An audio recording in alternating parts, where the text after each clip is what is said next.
Well, now we have our basic 4 poses. Let's see what we can do to make this a little bit less floaty and a little bit less nice to, a little bit nicer to watch. And let's maximize it and play it through and kind of like have a look at what the kind of things we can do.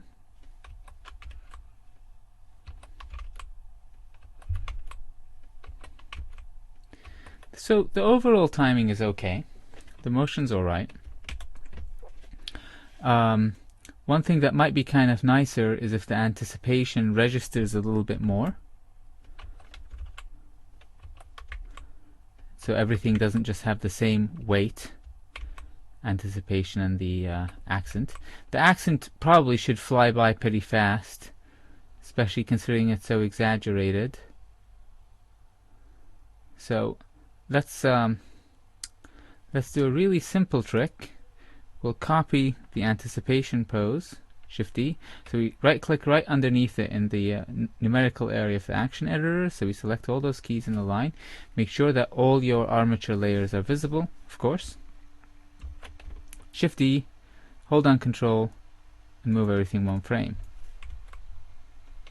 And so now that I don't know if you can see that as I play it back here, but if you play it back in your blend files, you'll probably be able to see it, that the anticipation just registers a little bit more because it's on 2s basically. It's got 2 frames instead of 1.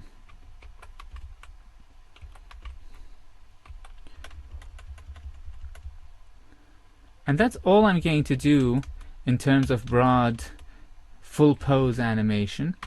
Now I'm going to go down into each part of Mancandy's body and start doing more detailed breakdowns for the motion. And I'll do a few of these, and then I'll show you one example of how it is when it's done. And basically there really is no limit at this point to how much you can start pushing an animation, so you can really kind of work it after that point quite a bit. So let's look first at our torso. I'll turn on the layer where the armature is. So let's have a look at how our torso can work. Well, the chief thing that I'd like to play with here is sort of the timing of how things move, and how things kind of break down. So we can actually do like at least a halfway breakdown between some of these poses and get them kind of nicer. So like for instance, with the body kind of up like this, instead of having it all come down into this pose, we can have it in the middle come down, but have the head kind of delayed after the rest of the body. So we can see that the head kind of ended up here at the end of this pose, and is down here at this one. So it would be nice here if it was kind of like drawing an arc in the locations of all these bones between that top pose, shouldn't move the cursor too much, and the final pose over here. So we can do that by just moving this down, and I'm still moving the cursor too much, but it's still about right. So I can move this down, rotate it a little back, rotate this a little back, rotate this a little back, oops, rotate the head so it's in arc with that. You can even use this little bone here to pull that arc a little bit more.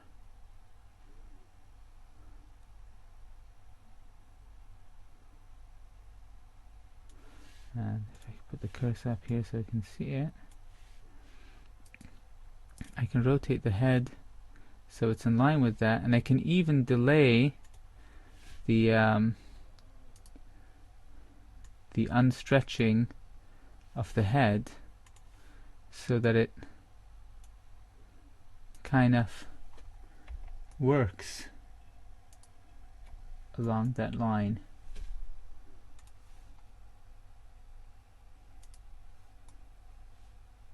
We'll select these. Oops, that's just the camera clipping, making things look a little scary. Pull these up like that.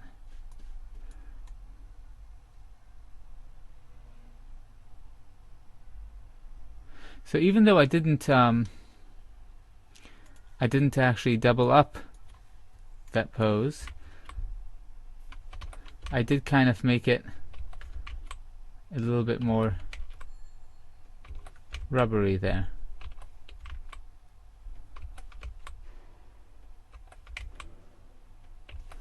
And we can do more little games like this. So for instance, as he pulls into this kind of hold pose, I can pull his torso down a bit earlier and have it pull his head into that pose a little bit. And I'll delay his neck and I'll delay his head by rotating it back, and then it's just a little bit more pleasant emotion. And I can even have this guy go a little bit further down here in this frame, then pop up. And let's introduce some liveliness into here by scrunching this up a little bit further, so the delayed head maybe continues to move just a bit. And really tiny motions here because we're only talking a frame difference here. So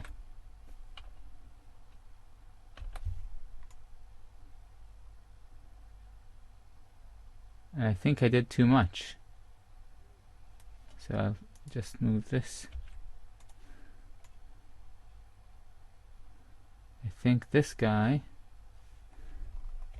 is moving a bit too much here.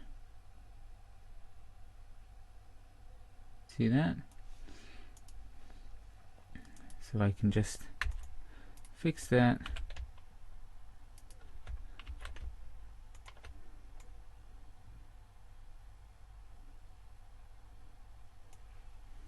I can actually oppose the head motion a little bit here. Yeah. So there's just a little bit of life in the hold, but you don't want to do too much, obviously. First of all, because it's really fast.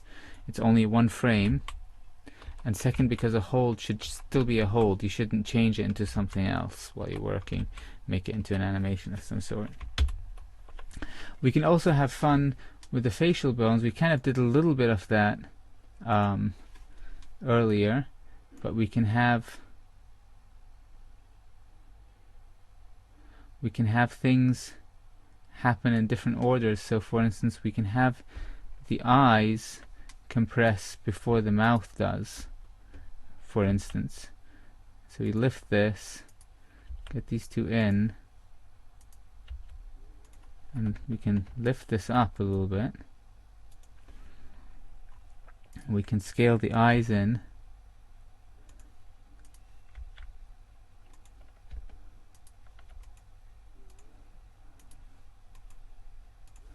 So we can get the sort of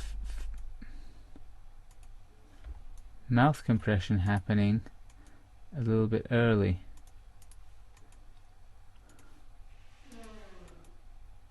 While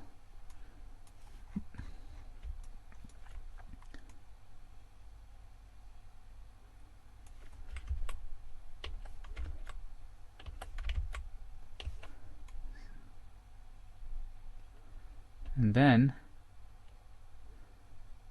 as he's coming up,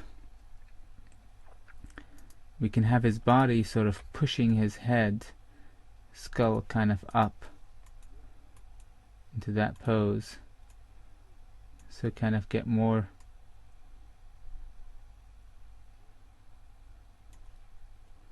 maybe delay this frame. It's kind of hard here because we have asymmetry in our framing, but we can also use the head to help that too.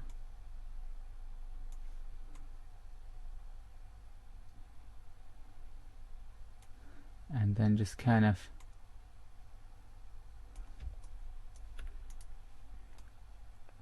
let's delay the jaw, or rather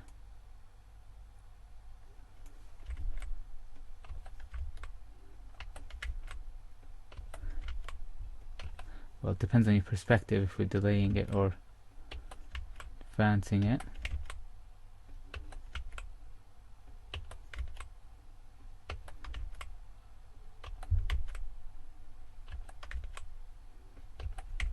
So, and I've been accused of making things a little bit too toonish as I work, but toonish is always fun, and kind of this rubbery bouncy thing really appeals to me for some reason. You can always tone it down, like we'll do a little toning down here, I think, or not, I don't know. For instance, we can get the mouth more normal here, get the jaw, close the jaw early.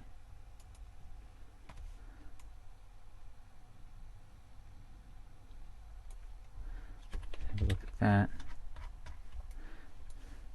So basically the idea is not everything happens at the same time. You just have to decide what leads and what follows. I think this is following a little bit too much. So we can just de-exaggerate that a little bit. And maybe I'll push it back like that.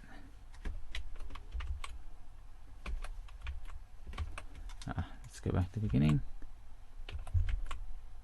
So it's a slightly less crazy thing that we're doing here.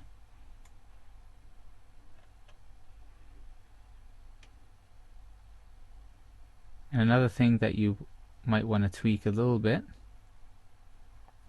of course, is the hands and the fingers. They're very prone to that kind of overlapping action. They should never move as one bulk either. So once you're satisfied with the body, you might want to turn on your arm controllers. You can home key to see their keys. So here's a very regular. So we're going from this pose to this pose. And you can see that the hands are down here, roughly here.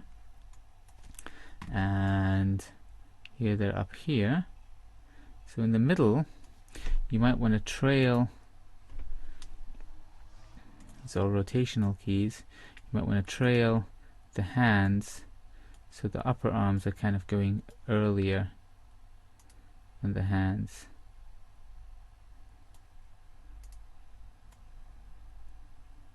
Always. And then here you might still want to have the hands trailing a bit. Since this one went out, you could even swing the hand like that.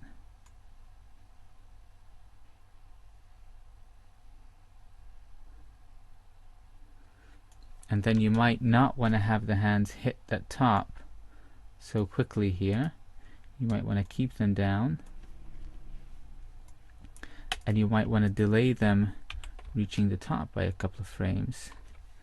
And you might want to do something similar to the forearms here. Just delay this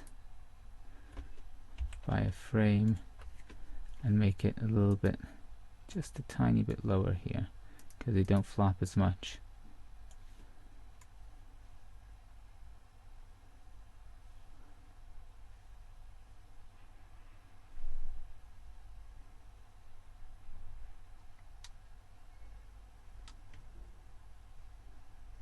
And this isn't such a broad motion, but I'll delay the hands just a little bit here.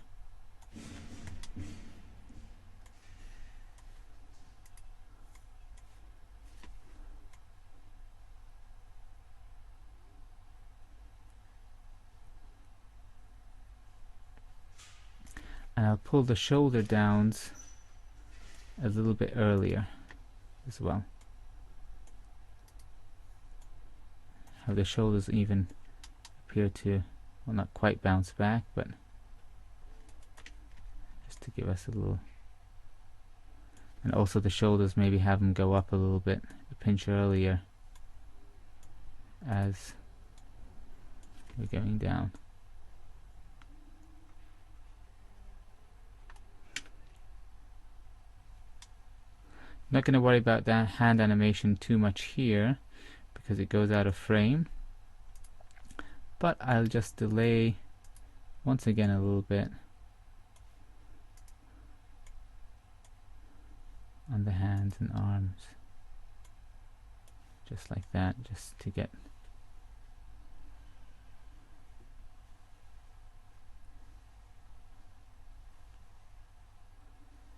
that air feeling.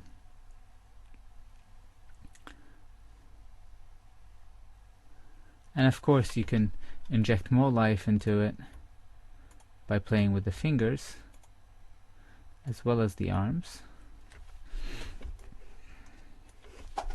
because the fingers you can treat them either as sort of like, you know, thinking parts when the hands making poses like fists are pointing or so and so forth, like that they lead motion, or you can treat them almost like, you know, pieces of fleshy tendrils that kind of trail behind the motion of the hand. And when you use them like that, you can smooth the arcs of the motion a little bit.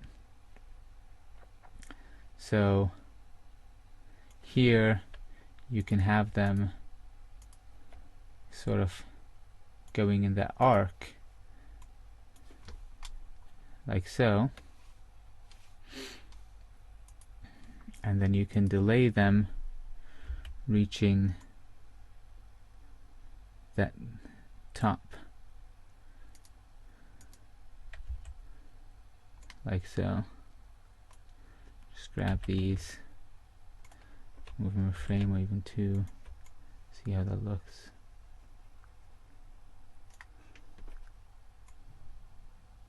And then here you can have them trail like that instead of being the way they are.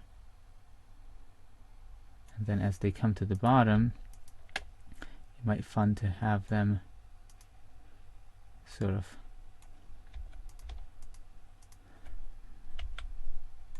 closing together like that.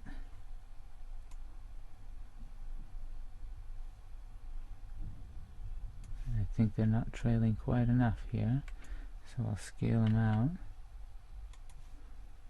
And there we go.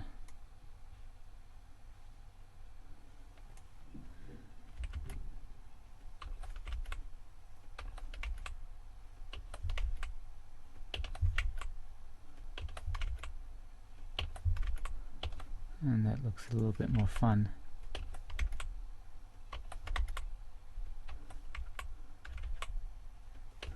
And we can do similar things to the fingers on the other hand if you want to.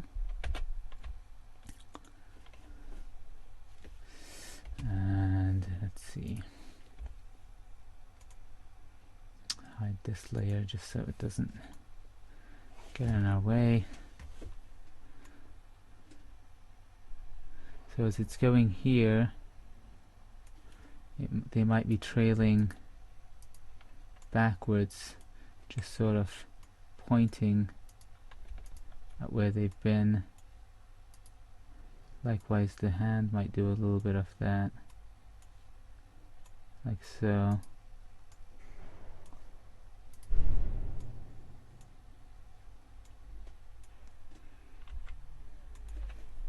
And then we might delay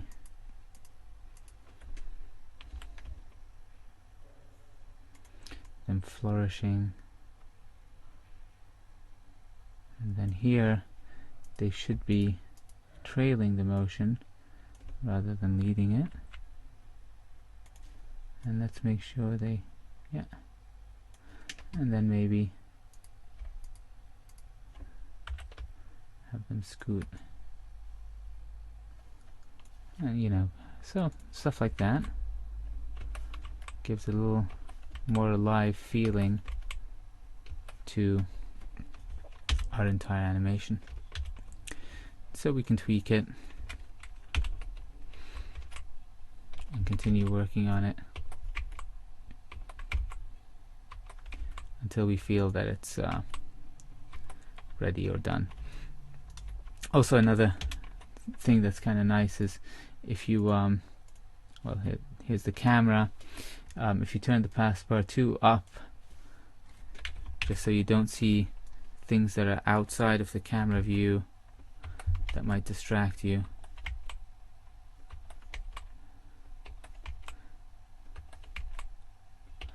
And you can turn off the layer that has the armature on it, just to get a feel for how it looks. And so basically the rest of the process of this is tweaking, where you just look at the arcs of the bones, you look for anything ugly, anything that you can improve, and you push it further and further.